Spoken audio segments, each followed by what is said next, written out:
From the News Talk 1340 KROC-AM and 96.9 FM newsroom, here's TJ Leverett. Good morning. It's 9:03 in downtown Rochester, 68. Authorities are naming the man who fatally shot Minneapolis police officer Jamal Mitchell and the two officers who exchanged gunfire with him. The BCA says Officer Nick Capinos fired his handgun and Officer Luke Kiddock fired his rifle at 35-year-old Mustafa Muhammad on Thursday. Investigators say Officer Capinos and Kiddock arrived and saw Muhammad continuing to shoot Mitchell on the ground, and that's when they returned fire. After they attempted life-saving care, Muhammad died at the scene. Kiddock was injured in the shooting and has since been released from the hospital.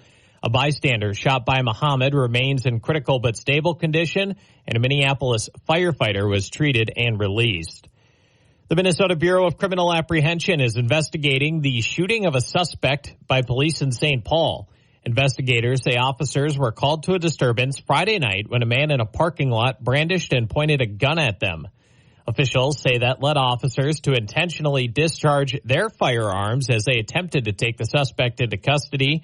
A weapon was recovered at the scene, and a 54-year-old man was booked into the Dakota County Jail on pending assault charges.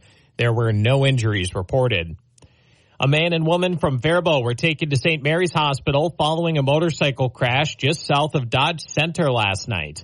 The State Patrol responded to the crash around 8:20 p.m. The motorcycle was heading west when it went off of Highway 14.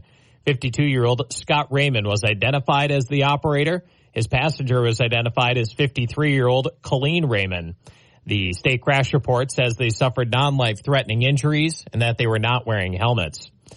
The Lynx beat the Dallas Wings 87-76 at Target Center last night. They now have 3 straight on the road.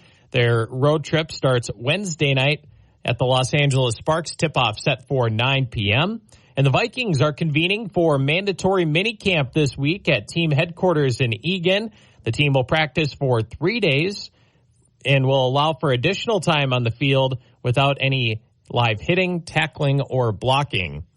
For more local news, go to KROCnews.com. Time now to take a look at the weather report.